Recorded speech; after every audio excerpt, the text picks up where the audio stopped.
আসলে অ্যাওয়ার্ড পেতে তো ভালোই লাগে। সো এটা আমার সো ভালোই লাগে, সম্মানিত হতে সবার ভাল লাগবে। তো আমাকে যেহেতু সম্মানিত করছে, অবশ্যই সম্মানিত হতে ভাল লাগছে, অ্যাওয়ার্ড নিতে ভাল লাগে। That's it. Best DJ, professional DJ হিসেবে পাচ্ছি। আসলে আমাদের বাংলাদেশের আইডল যদি বলি, ফার্স্ট ডিজে থেকে যদি শুরু করি, সেটা হচ্ছে আমাদের ডিজে সনিকা আপু। আর বাংলাদেশের বাইরেও কিন্তু ফিমেল ডিজেদের একটা অনেক বেশি চাহিদা থাকে।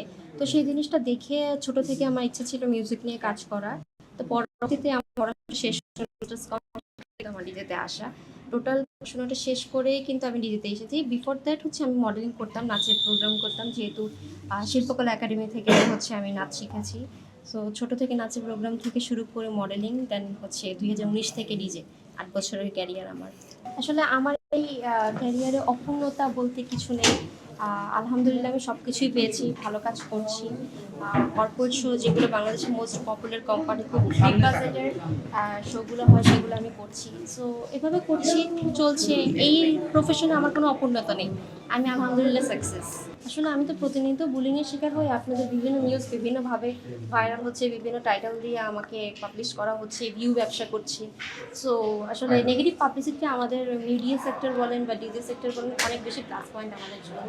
এখন কেউ যদি বাজে কমেন্ট করে বা বাজেভাবে আমাকে প্রেজেন্ট করে, সেটা আমি আসলে ওভাবে ইগনোর করি, মানে দেখি না, ইগনোর করি ব্যাপারটা। কারণ হচ্ছে এত কিছু তো দেখা পসিবল না। আমি আমার কাজটাকে নিয়ে বেশি ব্যস্ত থাকি, সময়টা আমি কাজেই দিই।